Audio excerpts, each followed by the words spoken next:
Welcome to the Get Organized HQ podcast. I'm your host, Tasha Lawrence. Every week, we share practical strategies for less stress and more peace as we dive into all topics life and home organization. I'm so glad you're here for this week's episode.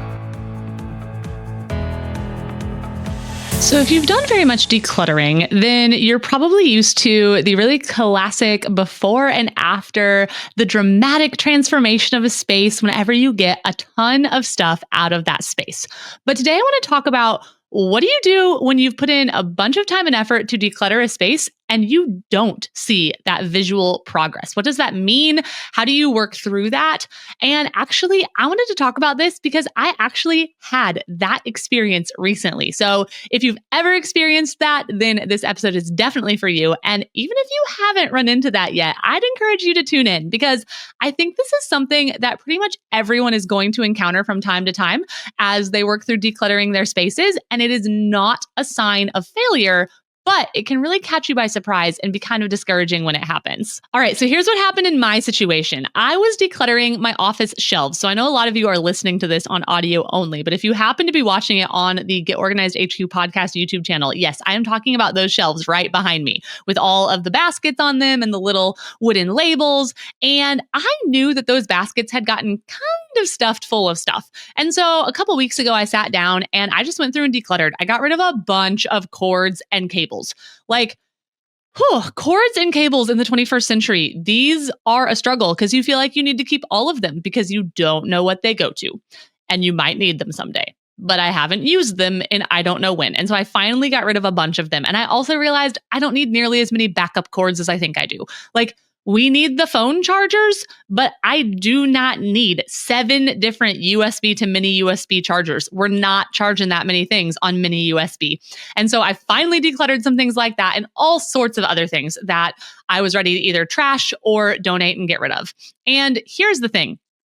You can go back and watch some of my very first episodes of the Get Organized HQ podcast. Go to the very first video where I'm interviewing Diane in Denmark. And I can tell you the shelves behind me, they're going to look almost exactly the same. And that was before I decluttered. You can't tell. Looking at my shelves, if you really compared and you started to do a spot the difference type thing, you might be like, oh, well, if I peek into the top of one of those bins that I can kind of see over your shoulder, there is a little bit of improvement in difference. I see that there's less stuff in there. But no, this is not a dramatic before and after, okay? Nobody is going to be super inspired by seeing the before and after pictures of my decluttered shelves because they look almost exactly the same. And in my shelves specifically, a big part of the reason for that is because of the baskets. But there are so many reasons that you might encounter this. It may not be in a space that has a bunch of baskets like mine does. And so I want to talk about what to do when you encounter that. And before we dive into that, let me kind of caveat by saying that first and foremost, if you are just starting out on your decluttering journey, make sure that you are starting with visual spaces. I would not necessarily start with shelves that have a bunch of baskets like these if the baskets weren't overflowing. Now, if your baskets are overflowing and there's stuff all over the shelves and it's all cattywampus and all of that, then totally start with that. This is a space, if you're working, this is my home office. So this is a space I see pretty much every day. But if you have spaces that are behind closed doors, you're not really going in there that much. Or whenever you first open the cabinet and look at it, it doesn't give you that feeling of I've got to do something about this and I feel like it's all about to fall out on my head. Don't start with those spaces. Start with the spaces that are going to make a really big difference because that is what builds momentum. And I always remember Dawn Madsen from The Minimal Mom at one of the Get Organized HQ virtual conferences. She talked about how momentum is actually better than motivation. I think the words she said was that motivation is a lie. We sit around waiting for some magical feeling to come over us that I suddenly really want to go and declutter or clean or organize. But actually, the thing that is going to make you want to do it is having already done it. It's going to be the momentum and seeing the progress that you've made. And so I highly, highly, highly encourage you when you're starting out on your decluttering journey, make sure that you're starting in spaces that you are going to see and interact with every single day. And when I say a visual space, it doesn't necessarily mean that it cannot be behind a closed door or cabinet, but it needs to be a cabinet or door that you're opening every day, right? So your makeup drawer you may open that and interact with it every single day. And yes, you can slide the door shut and not look in there, but you're going to open it every day. And so that's a visual space. That's somewhere you're going to interact with. But the guest bathroom linen closet, that is not a space I'm interacting with every day. Maybe I interact with it occasionally, and I'm not saying we'll never get there, but start with the spaces that you are going to see every single day so that you can build that momentum and see that your work is really making a difference. All right, so we got that caveat out of the way. Now, maybe you've already worked on the visual spaces and you're really left with like, yeah, but I've got a bunch of spaces to declutter and they're not the visual spaces, okay? And that's going to happen. As you declutter, you're going to have gotten through the kitchen cabinets, the makeup drawer, your wardrobe, those kinds of things. They're already going to be decluttered and you're going to come to these more hidden spaces. And the very first thing that I would say is recognize that hidden spaces, they do still bring stress and mental weight. Even though I would never recommend starting with your hidden spaces, it does not mean that you can't have a positive impact whenever you declutter those spaces. If you know in your mind that a drawer or a basket or a closet is absolutely stuffed full, and you're walking past that shut closet door and thinking, if I open that door up, stuff is going to like fall out on my head. Well, that can really still nag at you in the back of your mind, knowing that there is clutter there, okay? And so just because you're not visually seeing it doesn't mean that there's not a ton of mental load and stress that we can take away by decluttering that space. So if you're coming upon decluttering a space that you just quite literally are not seeing very often, and that's why you're not seeing the visual progress, realize that your effort is still completely worthwhile. It is still contributing to a lifestyle of less stress and more peace, all right? But there may be some other spaces that you declutter. Maybe it's somewhere that you do see more often, something like these office shelves behind me. And you've done the work of decluttering and it just doesn't have that pizzazz that the normal decluttered space has. There are some spaces that they are just set a certain way and they're going to more or less look the way that they look, no matter how much or little stuff you have in them. And so if that is the case for your space, the first thing I'd recommend that you do is celebrate how much stuff you removed from the space. And so when you think about like taking a before and after picture, instead of the before and after picture being of the actual space. So in my case, instead of it being of those shelves behind me, the before and after picture is of my empty floor and then my floor with a trash bag full of stuff and a pile of donations. Focusing on how much is coming out of the space and celebrating that as a huge milestone instead of focusing on what the space itself looks like, because it is still a huge accomplishment that all of those things are leaving your space. They are no longer your responsibility. They're not things that you have to do maintenance on or keep track of or clean or anything like that. And so that is still worth celebrating. The honest truth is there are just some weird spaces in our homes, okay? So a lot of us did not get to like custom build our home the way that we wanted it. And we moved in and it was like, I wonder what they were thinking that they were going to do with this very custom built section of this house. I really don't know what to put there. I mean, most houses that you encounter are going to have some personality quirk like that. I think about Laura's pantry. It is heavily subdivided. You walk into her pantry and she has a nice big like walk-in pantry and that sounds great, right? And it is. It's awesome. But there are tons of vertical dividers dividing all the horizontal shelves. So it would be awesome if it was just a pantry of all these horizontal shelves where you could keep all these things. But for some reason, they felt the need to be like, no, we need to make these like cubbies. Like we need to put in these hard vertical dividers. And this is the owners before Laura and her husband. They moved into the house like this and it's built in. Like I don't think those vertical dividers are going anywhere unless you gut and redo that whole pantry. It's weird, okay? Like, I'm just going to say it. It's a little bit of a weird setup. And I don't know if they had some very specific kind of food storage container that I have never seen the like of that fit perfectly in those cubbies and it was awesome for them. But I can tell you, the storage containers that Laura has in there, they don't fit perfectly. Like, there's some wasted space and it's just kind of like, this is not ever going to be an absolutely Pinterest perfect pantry just because of how the space is. And I share that to say that everyone has spaces like that, okay? And it's what gives our houses personality and character, and we have to get creative.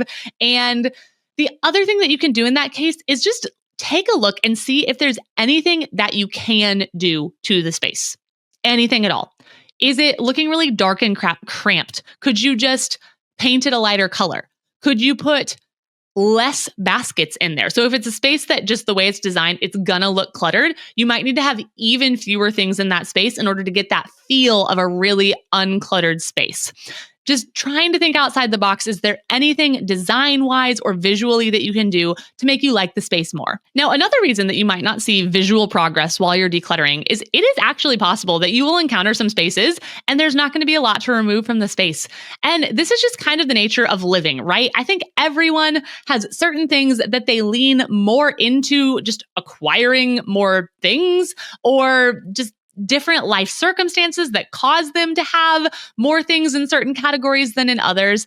And so you might come to some spaces in your home where you're like, wow, we actually really are using everything that we have here. And so maybe you've decluttered your wardrobe and gotten rid of tons of clothes you aren't wearing anymore, and decluttered your kitchen and gotten rid of tons of different kitchen gadgets and utensils that you aren't using. And you come to your game closet and you think, we only have like a dozen games and we really enjoy and use all of these. And so that is just a sign that that space was already super well decluttered. You might have innately already been curating that collection of items to be only things that you love.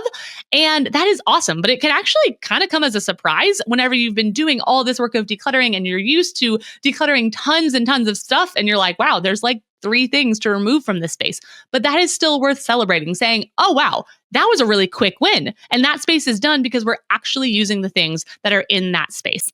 The other thing I would say about only having a few things to declutter from a space is that it's still worth doing. So even if you only fill half of a trash bag or take out 3 items that you want to donate, clearing out those small things little by little, being consistent and doing that work, you are preventing a big clutter problem from popping up later.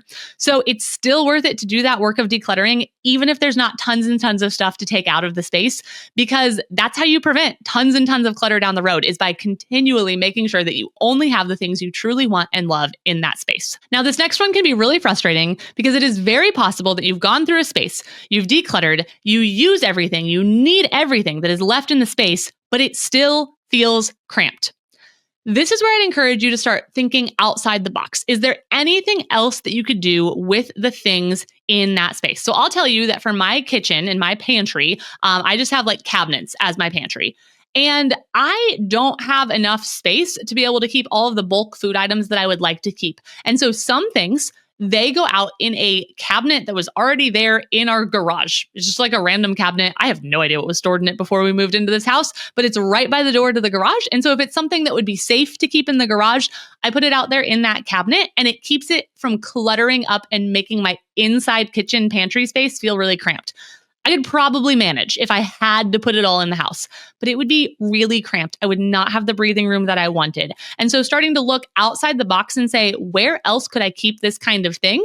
Is there another space I've decluttered where I actually have extra space now? And some of those less frequently used items, those are a great candidate for being stored somewhere else. Another thing to think about is there another way to store the items that are in that space? And so I think pantries are notorious for this. There are so many food items that are like 3 inches tall, right? They do not take up very much space. And so how can you make use of vertical space so that you're not covering all of your horizontal space? Can you put things into baskets, right? I think that bags of chips, if they're just contained in some sort of basket, they look better than when they're spilling out all over the shelf in the cabinet, right? And so looking for a different storage solution for your items so that everything can kind of look uniform, and you can also make use of more of that vertical space. And then the other thing to consider, if you have a space and it's just looking way more cramped than you want it to look, was there anything you put back in the space that was really a maybe item? You were thinking, maybe I should get rid of this, but no, I guess I'll go ahead and keep it. Now might be the time to consider, do you definitely want to keep that item?